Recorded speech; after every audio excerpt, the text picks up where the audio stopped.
En mi video anterior sobre cómo era el internet antes de las redes sociales, les mostré cómo se manejaba el mundo en ese entonces en la World Wide Web. Sin embargo, a pesar de que existen grandes herramientas para la descarga y distribución de contenido, también se podían encontrar cosas muy turbias dentro del internet en sí. Como les comentaba, en 2007 estaban surgiendo bandas como Panda, Termo, Allison, Tolidos, Insight, Finde y División Minúscula en la escena nacional, mientras que a nivel internacional bandas como My Chemical Romance, Simple Plan y Paramore tomaban fuerza dentro de un movimiento en auge, los emos. El auge de la cultura emo en México ocurrió alrededor del año 2008, marcado por el Metroflog, los colores fuchsia, morado, blanco y negro, y un estilo muy particular de flecos, skinny jeans, muñequeras y pulseras.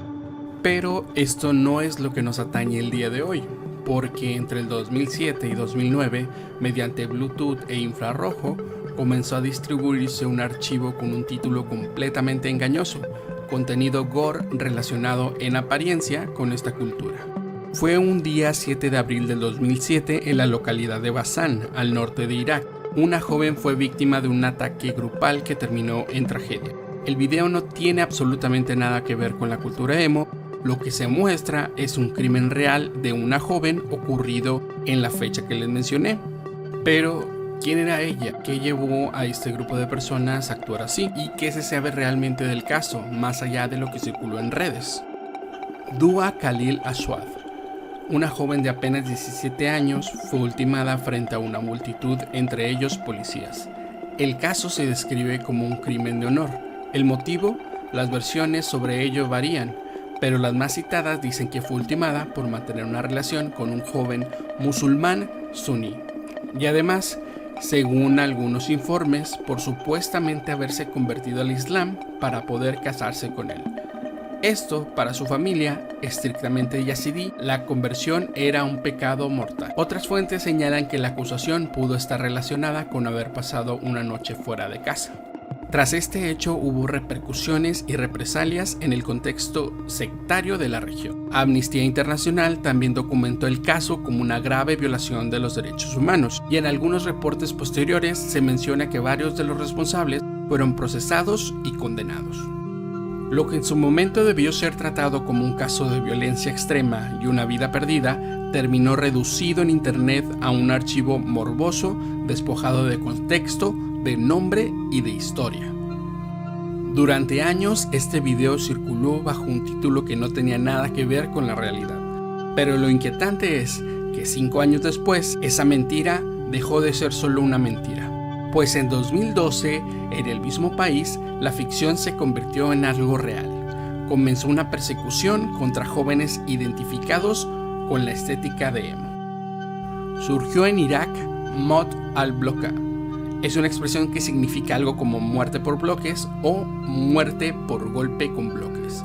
Se usó para describir una práctica violenta atribuida a los asesinatos de emos en Irak en 2012, donde las víctimas habrían sido golpeadas con bloques de cemento. No es una palabra de uso general en árabe estándar, más bien es una transliteración periodística o etiqueta descriptiva asociada a ese caso en concreto. En algunos casos se hablaba de personas percibidas también como homosexuales, es decir, no únicamente se limitaba a la persecución de jóvenes emo.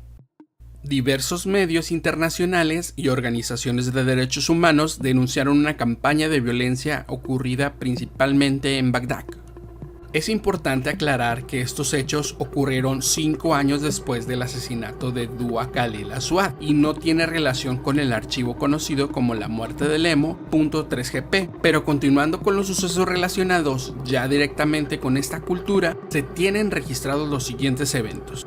Y es que en febrero del 2012 empiezan a circular denuncias de amenazas contra jóvenes considerados emos en Bagdad. Amnistía Internacional señala que desde ese mes recibió información sobre muertes de jóvenes y que el Ministerio del Interior publicó una declaración oficial negando una campaña contra personas emo. Para principios de marzo del 2012, los reportes se intensifican. Activistas, medios locales y organizaciones de derechos humanos hablan de ataques selectivos contra adolescentes y jóvenes percibidos como emos u homosexuales. La BBC y CNN recogen el temor creciente en estas comunidades. El 8 de marzo del 2012, el Ministerio del Interior iraquí vuelve a negar que existe una campaña organizada de asesinatos contra emos. Amnistía Internacional cita esa negación en su comunicado. Del 11 al 16 de marzo del 2012 se publican varias denuncias internacionales. HRW, Amnistía y la IGLHRC, o la Comisión Internacional Gay y Lesbiana de Derechos Humanos, piden al gobierno iraquí investigar los ataques. ABC News reporta que al menos 15 adolescentes habrían sido ultimados, mientras que otras fuentes hablan de cifras más altas. El 22 de marzo del 2012, BBC en español informa que los asesinatos de emos siguen causando alarma y describe el fenómeno como una ola de violencia contra jóvenes por su apariencia. En abril de 2012 siguen apareciendo reportes sobre cuerpos hallados con signos de extrema violencia. De febrero a abril de 2012, el informe de derechos humanos del Departamento de Estados Unidos resume que hubo una ola de ataques en Bagdad, Basora, Samarra, Wasit y Tikrit contra personas percibidas como LGBT y jóvenes de estética emo. También mencionan una condena a muerte en un caso en concreto relacionado con un joven de 17 años descrito como emo. En septiembre del 2012, la BBC informa que hombres gays en Bagdad afirmaban que los ataques continuaban, lo que sugiere que el clima de violencia no había desaparecido del todo. Aunque no hay una cifra única y confirmada, las fuentes más prudentes hablan de 6 casos. Otras elevan el número a 12, 15, 40 e incluso más, sin una confirmación independiente completa. Quizás lo más perturbador de toda esta historia nunca fue el archivo. Fue que durante años millones de personas compartieron la muerte de una joven sin siquiera conocer su nombre. Internet convirtió una tragedia real en un simple título de archivo.